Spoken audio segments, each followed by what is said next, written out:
Hello dears, welcome back to my YouTube channel mega research academy. And mega research academy के platform पे मैं आप सभी का स्वागत करता हूं। ठीक है, तो जो मैंने कल आप सबको फिजिकल केमिस्ट्री सेकेंड ईयर की फिजिकल केमिस्ट्री में स्टार्ट किया था, जिसमें कार्नोट साइकिल में डिस्कस कर रहा था। ठीक है, कार्नोट साइकिल, सोडी कार्नोट जो है 1963 में अपना वो निकाले थे, थ्योरम दिए थे। क्या थ्योरम दिए थे, एक बार थोड़ा सा रिवाइज करवा देता हूँ आप सबको। ठीक है, इस लेक्चर में देखिएगा, आप सबको थोड़ा रिवाइज करवा देता हूँ। उन्होंने कुछ ज़्यादा कुछ बताया नहीं था, उन्होंने एक रिवर्सिबल कंडीशन दिया था। एक रिवर्सिबल ऐसा प्रोसेस जो कि रिवर्सिबल हो और बी नेचुरल में हो। ठीक है, तो उन्होंने ऐसा ही प्रोसेस दिया था। ठीक है, तो मैं कल आप सबको पूरा क्वेश्चन करवाते हुए work done, net work done में पहुंचा था मैं। फाइनल नेट वर्क डन में निकाल लिया था, फिंड अप कर लिया था। ठीक है, देन आगे मैं उसका स्टार्ट करने जा रहा हूँ। ठीक है, तो आगे आप देखिएगा। उसके आगे पहले तो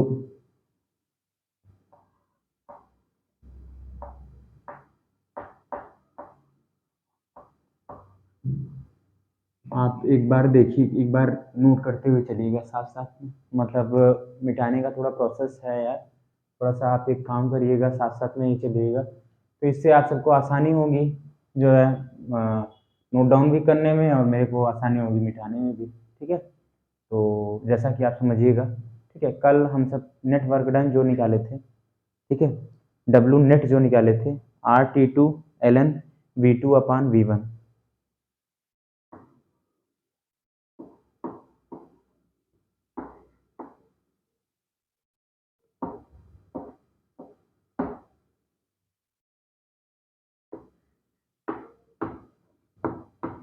जो नेट वर्क डन निकाले थे, इसी के यही निकला हुआ था,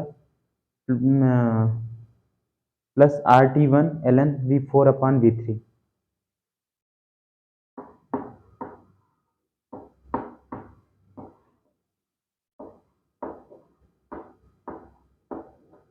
ठीक है, यही हम इक्वेशन निकाले थे। आज हम इस इक्वेशन को लेते हुए एक एडियाबैटिकली कर्व हम सब बनाएंगे यहाँ पे। ठीक है, क्योंकि हम सबको निकालना था कि देखिए, हम सबको निकालना क्या है कि मेनली आपका जो निकालना है उसके लिए हीट क्या होती है। अगर पूरा कंप्लीटली हीट हम देते हैं तब पूरे जो रिवर्सिबल कंडीशन में जो हमारा रिवर्सिबल प्रोसेस जो चल रहा है, ठीक है, चाहे ए से बी की ओर जाए, चाहे बी से सी की ओर जाए, चाहे सी से डी की ओर जाए। ठीक है, थोड़ा सा बना देता हूँ, ये आप नोट डाउन कर लीजिएगा। ओके, चाहे ए से बी की ओर जाए, चाहे बी से सी की ओर जाए, थोड़ा सा कर्व में रहेगा क्योंकि ये डिनोट करेगा। ठीक है, ये थोड़ा सा कर्व में बनाइएगा। ओके, तो यहाँ पे ज़्यादा कुछ नहीं, बस आप सबको यही बताता है, क्योंकि इसमें पूरा वर्क डन करने में जो इसमें लगा हुआ टोटल वर्क डन है वो कितना है, और है टोटल वर्क डन, तो वो जो है, तो जो टोटल वर्क डन है, वो जो आपका टोटल वर्क डन है, वो टेम्परेचर का, या तो जो आप में लगने वाला टोटल हीट है, वो हीट के क्या है, हीट मतलब कितना हीट लगता है, या तो हीट ज़्यादा होता है, ये मतलब वर्कडन जो होता है हीट के प्रोपोर्शनल दैट होता है या नहीं होता है, यही आप सबको इस पूरे प्रोसेस में निकालना रहता है। ठीक है, तो आगे मैं चलता हूँ। Work done, net work done, ये कल मैं इक्वेशन यहाँ तक करवा दिया था। आप नहीं देखे हों तो प्रीवियस वीडियो में देख लीजिएगा। ठीक है, इसके आगे मैं चलता हूँ, जहाँ work done, net work done निकलवा दिया थे। ठीक है, तो इसके आगे मैं चलता हूँ। इसके आगे वाला प्रोसेस क्या है, इसके आगे वाला process on the basis of इसी पे डिपेंडेंट है। आप थोड़ा सा एक बार और देख लीजिएगा। ठीक है, तो इसी पे डिपेंड है। मैं कहता हूँ कि एक बार अगर आप नहीं देखे हैं तो आप एक बार लेक्चर देख लीजिए। तो यहाँ पे इसके बाद वाला बोलता क्या है, जैसा कि थोड़ा सा थ्योरी भी आप सब लिखते चलिएगा तो देन आपके लिए सफिशिएंट रहेगा। Since point V2 to V3, V2 T2। ठीक है, सिंस पॉइंट V2 T2। ठीक है ना, तो पहली बार मैं अगर इसका लेता हूँ, ठीक है, इसका लेता हूँ। ठीक है, तो मेरे को लेना पड़ेगा, अगर अगर पॉइंट में बनाया, ठीक है, पॉइंट V2 T2। ठीक, इसका मैं पॉइंट लिया V2 T2। एक बार इसका पॉइंट ले लिया, और एक बार इसका जब लूँगा, ठीक है, तो V3 T1 या ये पॉइंट मैं लिया, ठीक है, इससे एडियाबैटिकली कर्व बनेगा, इससे एडियाबैटिकली कर्व बनेगा। पहला याद रखिएगा, पहला एक पॉइंट यहाँ से T2 यहाँ से लेना है और आपका V2 यहाँ से लेना, T2 V2 यहाँ से लेना, ठीक। एक बार T2 V2 T1 और V3 कहाँ से लेना, यहाँ से लेना, ठीक है। तो इस पे आपका एडियाबैटिकली कर्व बनेगा, जो कि आपका क्या रिप्रेजेंट करेगा, थोड़ा सा सुनिएगा, ठीक है। Since point V2 T2 and V3 T1 lies in the same adiabatically curve BC according to the relation, ठीक है। एक को एडियाबैटिकली कर्व बनेगा, ठीक है, एडियाबैटिक कर्व बनेगा जो कि आपका BC होगा, एडियाबैटिकली जो कर्व बनेगा वो आपका BC होगा, ठीक है। आप कुछ ऐसे कर सकते हो, ठीक, ऐसे ही एडियाबैटिक कर्व बना है जो आपका BC हुआ, तो आपको एक बार BC का और आपको एक बार जब BC का निकाले हो तो आपको एक बार AD का निकालना होगा, AD, ठीक, AD का निकालना होगा, क्योंकि इसी के सेम जब आप निकालोगे, ठीक है।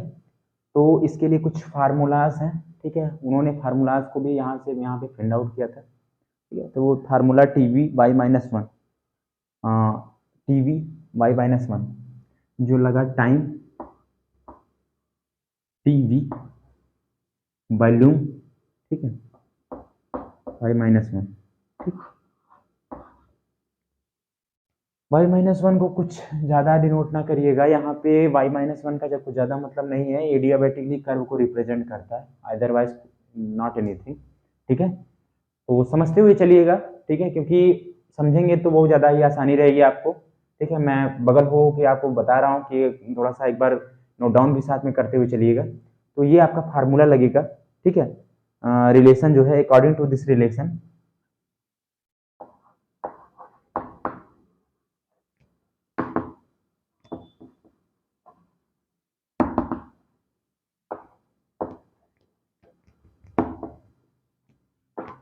अब अकॉर्डिंग टू दिस रिलेशन, यही रिलेशन आप फॉलो करिएगा, P इंटू V/-1, ठीक है। एक बार क्या करिएगा, अकॉर्डिंग टू दिस रिलेशन आप एक बार क्या करिएगा, एक बार at point B at point C, दोनों पॉइंट को डिनोट कर लीजिएगा, at point B at point C,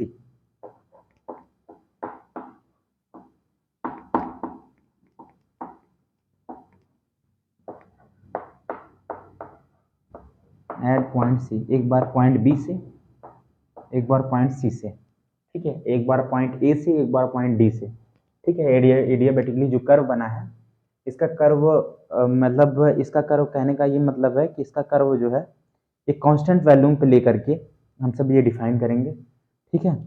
और इसी से आपका जो है फाइनल रिजल्ट जो है आपका आएगा, ठीक है। तो अगर हम यहाँ पे लेते हैं, तो अगर पॉइंट B पे लेते हैं तो यहाँ पे होगा T2 V2 y-1, ठीक। और यहाँ पे लेते हैं तो T1 V3 y-1, ये वाला फार्मूला याद रखिएगा, ठीक है, T1 V2 y-1, ठीक है। अगर B पॉइंट पे लिए, B पॉइंट पे लेने का मतलब मेरा मतलब क्या है, अगर वॉल्यूम B है, टेम्परेचर, ठीक है, तो मैं इसको V पॉइंट पे ले लिया, और वॉल्यूम के अकॉर्डिंग टेम्परेचर पे डिपेंडेंट नहीं है, ठीक है। अगर हमारा वॉल्यूम, देखो इसमें क्या हुआ कि मेरे को टेम्परेचर से देखना है, ये मेरे को वॉल्यूम से देखना है, इसका वॉल्यूम है, टेम्परेचर तो कुछ डिफरेंट भी हो सकता है, ठीक है, कुछ डिफरेंस भी हो सकता है टेम्परेचर में, लेकिन वॉल्यूम तो सिमिलर है ना। तो वॉल्यूम सेकेंड और वॉल्यूम थर्ड को ही हम लेते हैं, डिनोट करते हैं, ठीक है, वॉल्यूम B वॉल्यूम C, ठीक। इसको आप नोट डाउन कर लीजिएगा। Combining above equation in equation मतलब जो है कंबाइनिंग एबव टू इक्वेशन, जब हम दोनों इक्वेशन को कंबाइन करते हैं तो देन आपका रिजल्ट क्या आता है, ये देखिएगा, ठीक है। T1 V3 y-1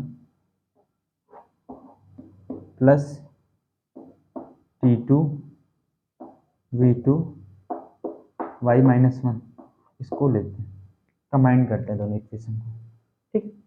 कंबाइन करने पे इक्वेशन मेरा क्या आता है, वो कंबाइन करते हैं, तो इसको इक्वेशन नंबर 6 मान लीजिएगा, ये पूरे को इक्वेशन नंबर 6 आप मान लीजिएगा,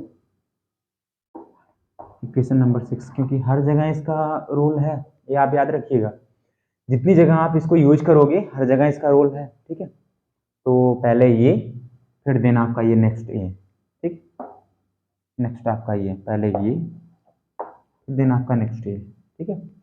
तो उतार लिया होगा जहाँ तक है, मतलब लिख लिया होगा, नोट डाउन कर लिया होगा। चलिए फिर आगे वाले इक्वेशन में चलते हैं, आगे वाला इक्वेशन बताता है क्या है मेरे को, ठीक है। जैसे मैं बी पॉइंट से सी पॉइंट एडियाबेटिकली कर्व बनाया था, वैसे मेरे को चाहिए आपको ए पॉइंट से डी पॉइंट के लिए एडियाबेटिकली जो कर्व है ना, उसके लिए भी चाहिए कि एडियाबेटिकली कर्व मैं बनाऊं कुछ किसी से। Since the point V4 T1, since the point V4 T1 and V1 T2, V1 T2, ठीक है, जो है वॉल्यूम वॉल्यूम ऑफ V1 का and volume of T4 V4 का, ठीक है, lies in the same adiabatically curve DA and point D, ठीक। तो यहाँ पे एक पॉइंट D दिया जाता है, एक पॉइंट A दिया जाता है, तो T1 V4 y माइनस 1,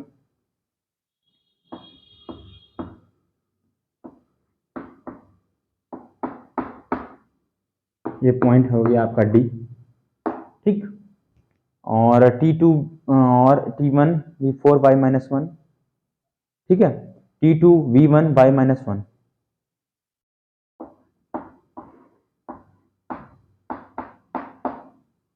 ठीक। एरिया, एक एडियाबेटिकली कर्व ये मान ली, एक एडियाबेटिकली एक कर्व ये मान ली। और हाँ, थोड़ा सा आप याद कर वो कर लीजिएगा, नोट कर लीजिएगा, each of the value will be constant, ठीक है, जितनी वैल्यू रहेंगी सब कांस्टेंट रहेंगे, ठीक।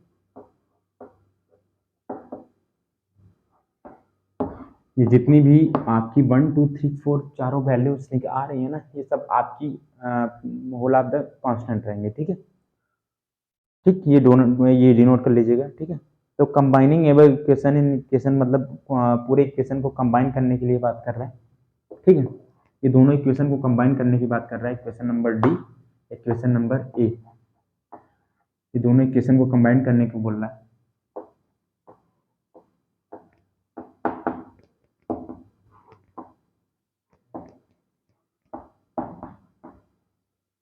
ठीक। कंबाइन करने को बोल रहा है, कंबाइन करने का मतलब हाँ, चलो कंबाइन करते हैं, ठीक है। T1 V4 y माइनस 1, ठीक, equal to T2 V1 y minus 1, ठीक। ये आपका दोनों इक्वेशन कंबाइन हो गया, ठीक। अब यहाँ पे क्या बोलता है, from equation 7 to equation number 6, ठीक। इसको पूरा इक्वेशन 7 मान लेते हैं, इसको पूरा आप इक्वेशन नंबर 7 मान लो, ठीक। From equation 7 to equation number 6, इसके पहले इक्वेशन नंबर 6 मैं लिख चुका हूँ, एक बार आपके सामने लिख देता हूँ, इतना इतना नोट कर लीजिएगा, ठीक है। From equation 7 to equation number 6, अब इक्वेशन नंबर 6 में नोट करता हूँ, ठीक है। इक्वेशन नंबर 6 में आपका क्या था, T1 V3 y minus 1, T2 V2 y minus 1, T1 V3 y minus 1, T3 V2 y minus 1, ठीक है। T1 V3 y minus 1, T1 V3 y minus 1, T2 V2 y minus 1, ठीक है, T2 V2 y माइनस 1, ठीक। यहाँ पे ये दोनों equation है। अब इन दोनों इक्वेशन को ज़्यादा कुछ नहीं करना, आप जो है इन जो दोनों इक्वेशंस आए हैं, इन दोनों इक्वेशन को सॉल्व कर लीजिए, ठीक है।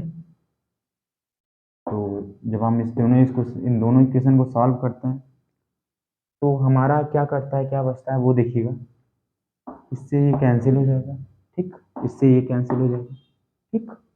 अब यहाँ पे क्या बचा, V3 upon V4 y minus 1 equal to यहाँ पे V2 अपान V1 y-1। ये दोनों इक्वेशंस आपके बचे।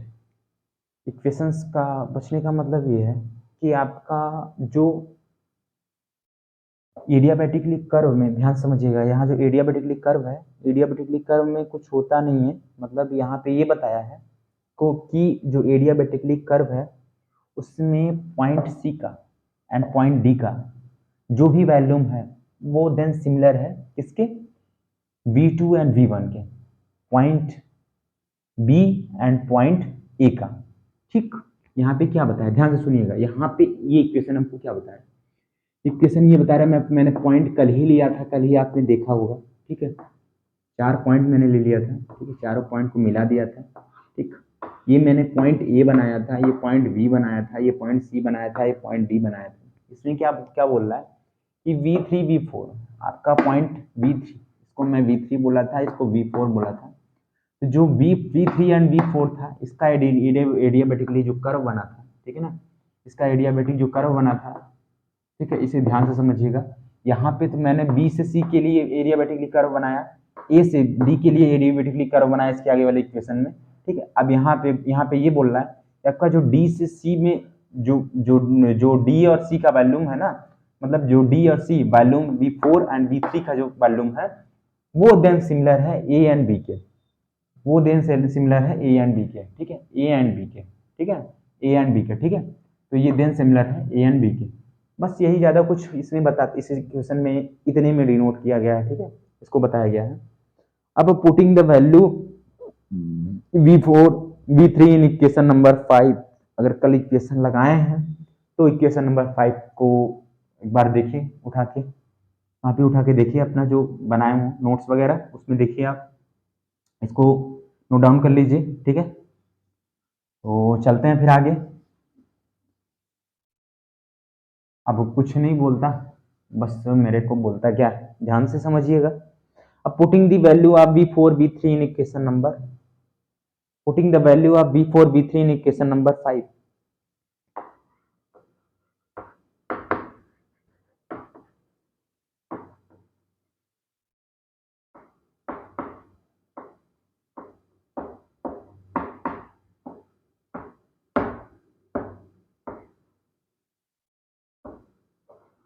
इक्वेशन नंबर 5 में आप पुट करिए दोनों वैल्यू को, दोनों वैल्यू अगर मैं पूछूं कि V3 और V4 का वैल्यू आया क्या, तो V1/V2, ठीक, V1/V2, V1/V2, अरे अभी तो निकाला भाई,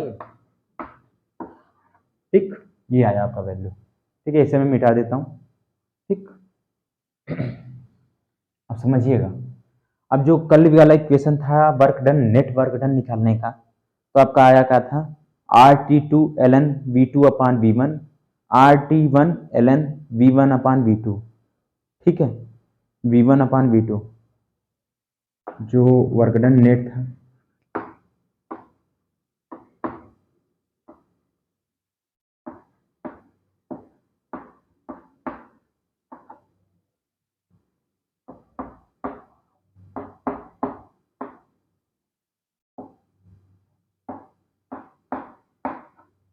यही तो आपका आया था, ठीक है, जो कल इक्वेशन नंबर आपका 5 बना था, यही आपका 5 नंबर इक्वेशन बना था।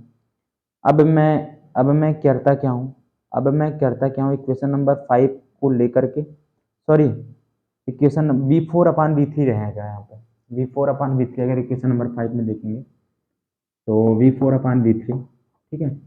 अब मैं V4/V3 का वैल्यू पुट करता हूँ यहाँ पे, तो अभी जो इंस्टेंट वैल्यू में निकाल के ले आया वो क्या था, V4/V3 का भी वैल्यू दिखाया ना, तो यहाँ पे क्या हो जाएगा, RT2 ln V2/V1 equal to RT1 ln V2/V1, ठीक, यही आपका इक्वेशन पूरा आया, ठीक है। तो अभी इस इक्वेशन को मैं सॉल्व करता हूँ, ठीक है, अब इक्वेशन को वर्क डन नेट जो है, अब आपका यही सॉल्व करता हूँ, ठीक है। तो आपका होगा क्या, work done, net work done जो है इसका निकलेगा, ठीक है, नेट वर्क डन आपका यहाँ का क्या निकलेगा, ये दोनों कॉमन हो जाएंगे, ठीक है। आर टी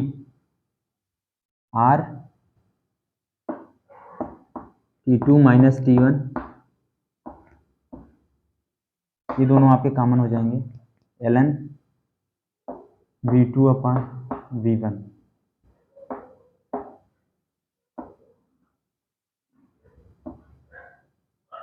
ठीक, RT2 T1, ठीक है, RT2 minus T1 ln V2 upon V1। Equation number 8 हो गया, 8 हो गया, इक्वेशन नंबर 8, ठीक है, इक्वेशन नंबर 8 हो गया। अब ये इक्वेशन भी ध्यान में दीजिएगा, इक्वेशन नंबर 8 जो हो गया वो भी बाद में जाकर के अभी सॉल्व होगा, अभी पूरा प्रूव नहीं हुआ है, ठीक है। तो ये नोट कर लीजिएगा, नोट डाउन कर लीजिएगा। Okay, thank you. ठीक है, तो मैं चलता हूँ उसके बाद क्या बोलना चाहता है, net heat absorb is equal to work done in cyclic process. जो आपका नेट हीट रहता है वो एब्जॉर्ब होता है, जो आपका नेट हीट एब्जॉर्ब होता है वो क्या होता है, equal to work done in cyclic process.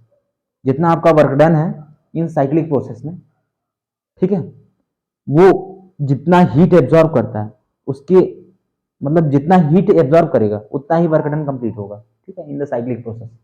मतलब मैं पॉइंट ए से बी चला तो मेरे को जितना हीट लगा, मतलब जितना हीट का प्रोपोर्शनल दैट आप कह सकते हैं टेम्परेचर है ना, वो टेम्परेचर सॉरी, ये डेल्टा एनर्जी है ना, ठीक है। तो जितना हमारा हीट लगा, जितना मेरा हीट लगा उतना ही वर्क डन हुआ, ठीक है। तो हीट जो है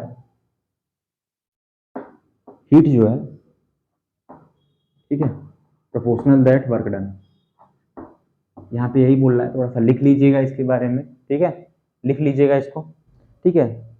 net heat absorb is equal to work done in a cyclic process, ठीक है। तो let's network is the net work done by the system and Q2 is the quantity of heat absorbed at temperature T2, ठीक है। तो यहाँ पे क्या बोल रहा है कि जैसा मैं चलता हूँ, ठीक है, जो नेट वर्क डन था बाय द सिस्टम, इसमें नेट वर्क डन कितना जो भी बाय द सिस्टम हुआ है एंड Q2 जो इसकी क्वांटिटी है ऑफ हीट एब्जॉर्ब की, वो क्या होती है, वो टेम्परेचर के मतलब क्या होती है मैं बताने जा रहा हूँ, ठीक है। तो इसमें दोनों इक्वेशन आपको सॉल्व कर लेने हैं, ठीक है। Q2 का आप निकाल चुके हैं, Q2 का टेम्परेचर मतलब जो आपका हीट क्वांटिटी निकाले हैं, ठीक है, इसके प्रीवियस वाले आप RT2 V2, ठीक है, तो निकाल चुके हैं, ठीक है। Equation number 8 to equation number 9, ठीक है, मैं इसमें सॉल्व करने जा रहा हूँ, ठीक है। तो जैसा कि देखिएगा अगर Q2 वहां पे निकाले होंगे तो आपको याद होगा Q2 का W1 कर देते थे, अगर आपके इक्वेशन नंबर 4 या 3 में, ठीक है, वहां पे देखिएगा, ठीक है। तो RT2 ln V2 upon V1,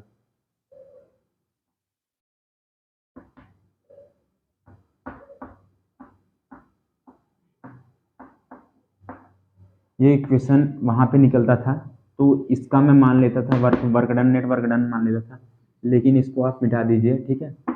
तो अब मैं नेट हीट का मान चलता हूँ, इक्वेशन नंबर 9 जो दीजिए, इक्वेशन नंबर 9 और इक्वेशन नंबर 8 को यहाँ पे आप सॉल्व कर लीजिए, आपका रिजल्टेंट आ जाएगा, ठीक है। इक्वेशन नंबर 9 क्या है कि नेटवर्क डन जो है, नेटवर्क डन क्या है कि R T two minus T1 ln V2 upon V1,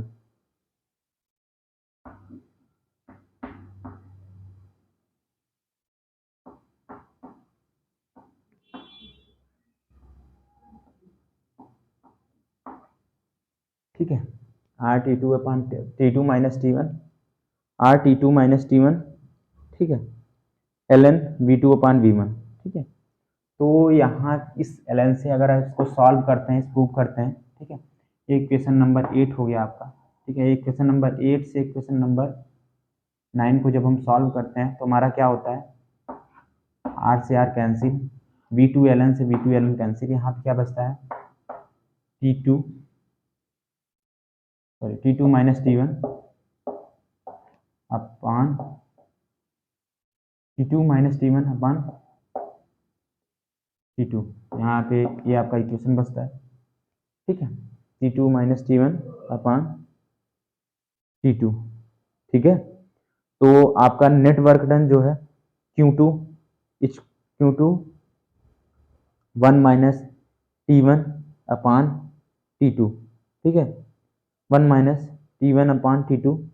तो यहाँ पे ये क्या बोलता है, यहाँ पे आपका नेट एब्जॉर्ब हीट जो नेट हीट है जो एब्जॉर्ब होते हैं, तो उसी के बारे में बताया है, ठीक है।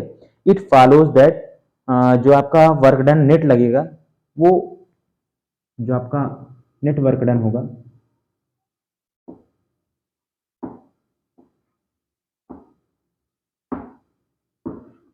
यहाँ पे केवल इतना इक्वेशन प्रूव करने के लिए, देन आपको कैरनॉट साइकिल का इतना इक्वेशन आपको प्रूव करने के लिए ये पूरा प्रोसेस आपको करना पड़ता है, ठीक है। कितना ही प्रोसेस आपको करने के लिए ये पूरा जितना प्रोसेस है पूरा करना पड़ता है।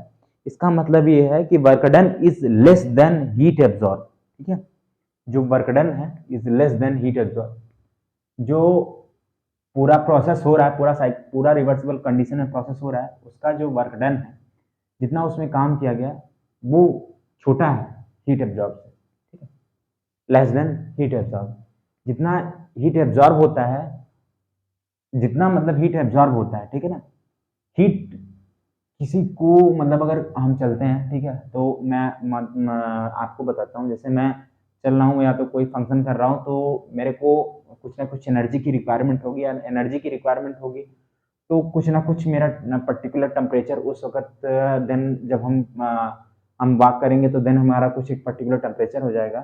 देन इसी को बोलता है कि आपका वर्क डन जो नेट है, वो जो पूरा जो यहाँ से मतलब पथ पाथ ए से बी, बी से सी, ए से बी, बी से सी, सी से डी में जाने पर, जब ये चारों पाथ पे हम जाते हैं, तो जो हमारा नेटवर्क डन रहता है, ठीक है, जो हमारा पूरा नेटवर्क डन जितना हमारा वर्क किया गया इस पे जाने में बाय द रिवर्सिबल कंडीशन, ठीक है, रिवर्सिबल प्रोसेस के द्वारा जितना हम चलने में मतलब जितना हमारा वर्क किया गया यहाँ पे ए से बी पॉइंट पे जाने पर, बी से सी पॉइंट पे जाने के लिए, या तो सी से डी या डी से ए, ठीक है, वो क्या होता है हमारा लेस देन होता है हीट एब्जॉर्ब के। मतलब जितना हमारा हीट एब्जॉर्ब करता है उसके लेस देन होता है। बस यही आपका पूरा इक्वेशन प्रूव करने के लिए आपका इतना इक्वेशन आपको करना पड़ा, ठीक है। तो कैरनॉट साइकिल आज आपका खत्म हो गया, ठीक है। ऐसे ऐसे ही थोड़ा सा शॉर्ट शॉर्ट में करके थोड़ा सोचता हूँ यार कि आप सबको वीडियो प्रोवाइड कर दिया जाए, ठीक है। तो जो आपको अच्छा लगे तो आप वीडियो लाइक करिएगा, शेयर करिएगा एंड कमेंट करिएगा, ठीक है।